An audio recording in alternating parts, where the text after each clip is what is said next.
mi nombre es Daniela Marín González y el día de hoy hablaremos un poco sobre las relaciones de trabajo, la duración de las relaciones de trabajo, requisitos para trabajar en el extranjero, la terminación de las relaciones de trabajo y por último les enseñaré a realizar un ejercicio para calcular la indemnización y la utilidad de trabajo. Sin más preámbulo, comencemos.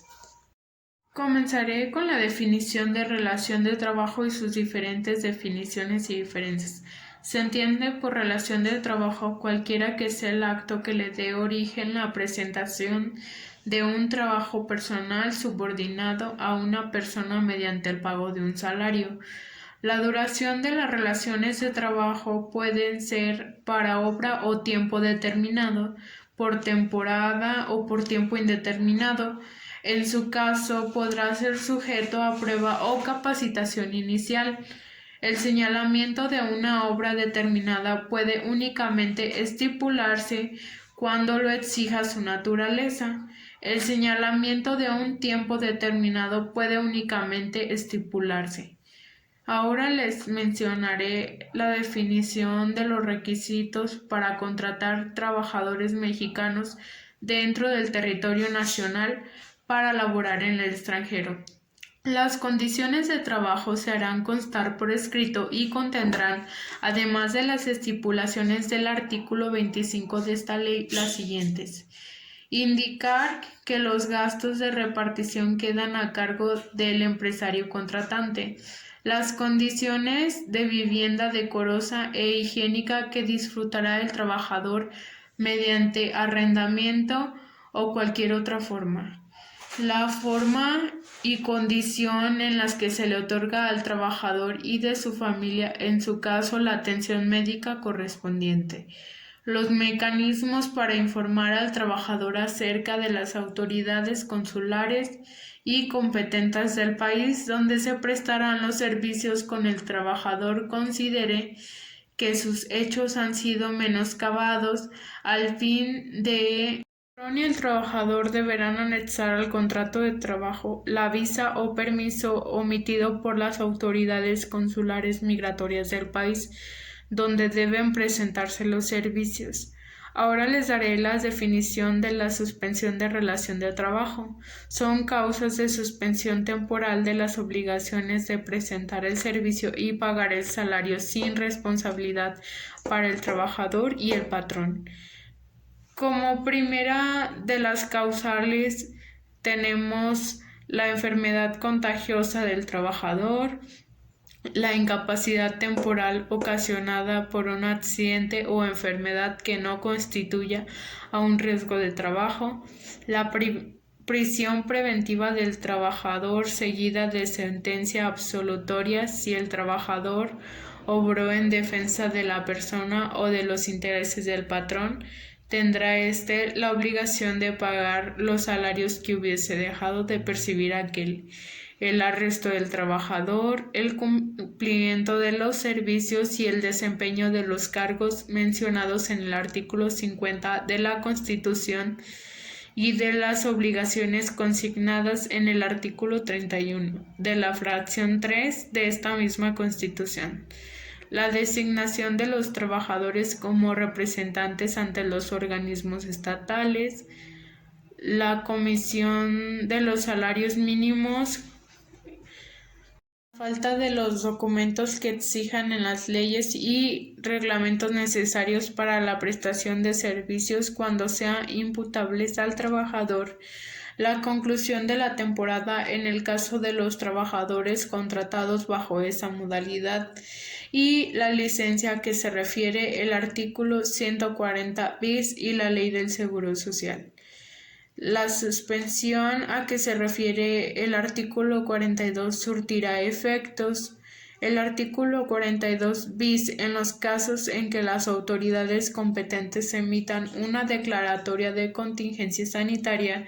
conforme las disposiciones aplicables que impliquen los labores estará a lo dispuesto por el artículo 429, fracción 4 de esta ley. En los casos de las fracciones 1 y 2 del artículo anterior, desde la fecha en que el patrón tenga conocimiento de la enfermedad contagiosa o de la que se produzca la incapacidad para el trabajo hasta que termine el periodo fijado por el Instituto Mexicano del Seguro Social o antes si desaparece la incapacidad para el trabajo, sin que la suspensión pueda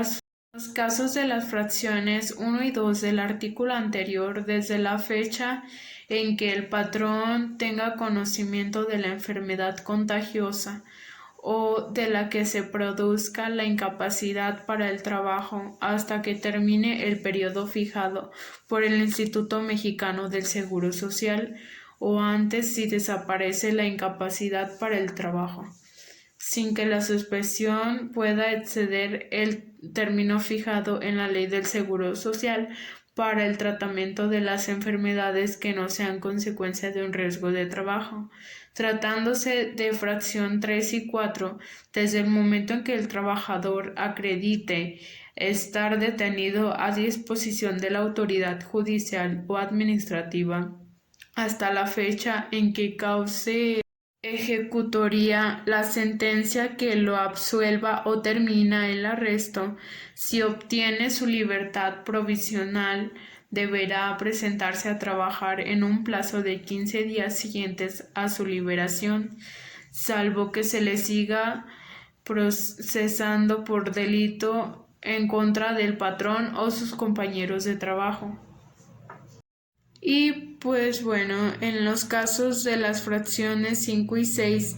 desde la fecha en que deban presentarse los servicios a desempeñarse los cargos,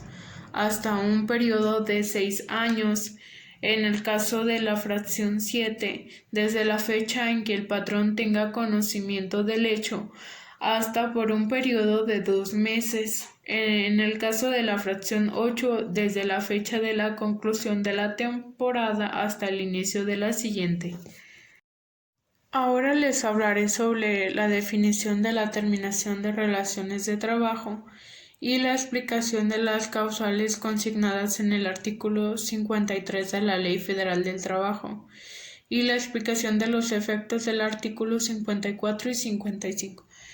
Como definición tenemos que es el acto jurídico que tiene por efecto liberar al empleado dependiente de los derechos y obligaciones que se impusieron al celebrar una relación de índole laboral. Las causas de terminación de las relaciones de trabajo son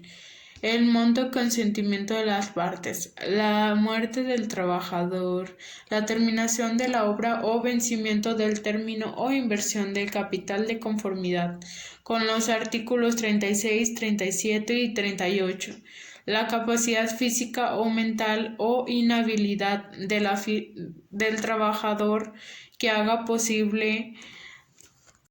Ahora les hablaré sobre la definición de la terminación de relaciones de trabajo, explicación de las causales consignadas en el artículo 53 de la Ley Federal del Trabajo y la explicación de los efectos del artículo 54 y 55. Como definición tenemos que es el acto jurídico que tiene como efecto liberar al empleado y al dependiente de los derechos y obligaciones que se impusieron al celebrar una relación de índole laboral. Las causas de terminación de la relación de trabajo son el monto, consentimiento de las partes, la muerte del trabajador, la terminación de la obra o vencimiento del término o inversión de capital de conformidad con los artículos 36, 37 y 38, la incapacidad física o mental o inhabilidad manifiesta del trabajador que haga imposible la prestación del trabajo y los casos a que se refiere el artículo 434. El artículo 54 nos dice que en caso de la fracción 4 del artículo anterior, si la incapacidad. Ahora les hablaré sobre la definición de la terminación de relaciones de trabajo, explicación de las causales consignadas en el artículo 53 de la Ley Federal del Trabajo y la explicación de los efectos del artículo 54 y 55. Como definición tenemos que es el acto jurídico que tiene como efecto liberar al empleado y al dependiente de los derechos y obligaciones que se impusieron al celebrar una relación de índole laboral. Las causas de terminación de las relaciones de trabajo son el mutuo consentimiento de las partes, la muerte del trabajador, la terminación de la obra o vencimiento del término o inversión de capital de conformidad con los artículos 36, 37 y 38, la capacidad física o mental o inhabilidad del trabajador que haga posible la prestación del trabajo y los casos a que se refiere el artículo 434. El artículo 54 nos dice que en caso de la fracción 4 del artículo anterior, si la incapacidad proviene de un riesgo no profesional, el trabajador tendrá derecho a que se le pague un mes de salario y 12 días por cada año de servicio, de conformidad con lo dispuesto en el artículo 162, o de ser posible, si así lo desea, a que se le proporcione otro empleo compatible con sus aptitudes, independientemente de las prestaciones que le corresponda de conformidad con las leyes. El artículo 55 nos dice que si el juicio correspondiente no comprueba el patrón las causas de la terminación de trabajo, tendrá el trabajador los derechos consignados del artículo 48. Ahora les daré la explicación y definición de las causas de rescisión de la relación de trabajo que puede invocar el patrón y el trabajador sin responsabilidad de estos. El trabajador y el patrón podrá rescindir en cualquier tiempo en la relación de trabajo por causa justificada, sin incurrir en responsabilidad. Son causas de rescisión de la relación de trabajo sin responsabilidad para el patrón: engañarlo al trabajador o, en su caso, el sindicato que lo hubiese propuesto o recomendado, con certificados falsos o referencias en las que se atribuyen al trabajador capacidad o actitudes y facultades que carezca. Esta causa de rescisión dejará de tener efectos después de 30 días de presentar sus servicios. El trabajador incurrir al trabajador ante sus labores en falta de probidad u honradez, en actos de violencia, amagos, injurias, en varios tratamientos contra el patrón,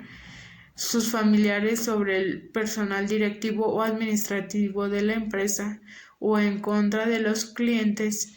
y proveedores del patrón, salvo que me dé provocación o que obre en defensa propia. Cometer el trabajador contra alguno de sus compañeros cualquiera de los actos enumerados en la fracción anterior, y como consecuencia de ello se altera la disciplina del lugar en que se desempeña el trabajo. Cometer el trabajador fuera de servicio contra el patrón, sus familiares o personal directivo, administrativo, alguno de los actos al que se refiere la fracción 2,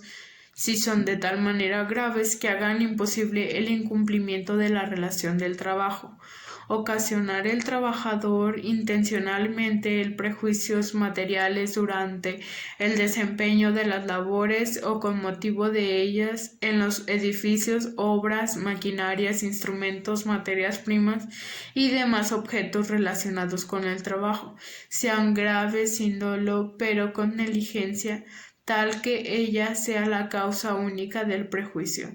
Comprender el trabajador por su imprudencia o descuido inexcusable de la seguridad del establecimiento de las personas que se encuentran en él. Cometer el trabajador actos inmorales o de hostigamiento y o acoso sexual contra cualquier persona en el establecimiento o lugar de trabajo. Revelar el trabajador los secretos de fabricación o dar a conocer asuntos de carácter reservado con prejuicios de la empresa. Tener el trabajador más de 3 faltas de inasistencia en un periodo de 30 días sin permiso del patrón o sin causa injustificada. Después el trabajador a sus representantes sin causa injustificada, siempre que se le trate del trabajo contratado. negarse el trabajador a adoptar las medidas preventivas o a seguir los procedimientos indicados para evitar accidentes o enfermedades. Concurrir el trabajador a sus labores en caso de embriagos o bajo influencia de un narcótico o droga, salvo que en este último caso exista prescripción médica. Antes de iniciar su servicio, el trabajador deberá poner el conocimiento del patrón y presentar la prescripción escrita por el médico, la sentencia ejecutoriada que imponga el trabajador, una pena de prisión que le impida el cumplimiento de la relación de trabajo, la falta de documentos que exijan las leyes y el reglamento necesario para la prestación del servicio, cuando sea imputable al trabajador y que exceda del periodo al que se refiere la acción 4 del artículo 43, y las análogas a las establecidas en las fracciones anteriores, de igual manera y de consecuencia alojante al trabajador. La indemnización constitucional es cuando el trabajador podrá solicitar ante la autoridad conciliatoria o ante el tribunal, si no existe arreglo consultatorio en el trabajo que desempeñaba, o que se le indemniza con el importe de 3 meses de salario. La indemnización por no reinstalación es cuando la persona empleadora quedará emitida de la obligación de reinstalar a la persona trabajadora mediante el pago de las indemnizaciones que se determinen en el artículo 50. La fracción 2 del artículo 50 nos dice que si la relación de trabajo fuera por tiempo indeterminado, la indemnización consistirá en 20 días de salario por cada uno de los años y servicios prestados.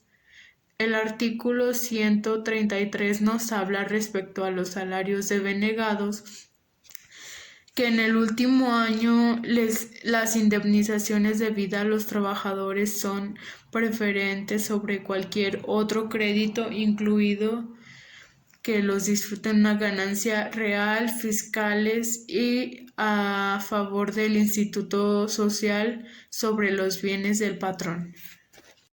El artículo 73, 74 y 75 establece que se paga el doble. El artículo 71 nos habla sobre la prima dominical, que en el reglamento de la ley se procura que el día de descanso semanal sea el domingo. Los trabajadores que presenten servicio en día domingo tendrán derecho a una prima adicional de un 25% sobre el salario de los días ordinarios de trabajo. El aguinaldo en el artículo 87 nos dice que los trabajadores tendrán derecho a un aguinaldo anual que deberá pagarse antes del día 20 de diciembre, equivalente a 15 días de salario por lo menos. El artículo 68 nos habla sobre el tiempo extraordinario y el tiempo excedente. Los trabajadores no están obligados a prestar sus servicios por un tiempo mayor permitido en este capítulo. La prolongación del tiempo extraordinario del tiempo que exceda de horas a la semana obliga al patrón a pagar al trabajador un tiempo excedente con un 200% del salario que corresponda a las horas de las jornadas, sin prejuicio de la sanción establecidas en la ley, y las demás horas que excedan las 90 horas se pagarán al triple. El artículo 76 nos habla respecto a las vacaciones. Los trabajadores que tengan más de un año de servicios disfrutarán de un periodo anual de vacaciones pagadas que en ningún caso podrán ser inferior a 6 días laborales y que aumentará en 2 días hasta llegar a 12 por cada año subsecuente de servicios. En el artículo 80 nos hablan sobre la prima vacacional. Los trabajadores tendrán derecho a una prima no menor de 25% sobre los salarios que les corresponda sobre un periodo de vacaciones. El artículo 27 nos habla sobre la tabla de utilidades. El artículo nos dice que los gerentes generales o administrativos no reciben utilidades.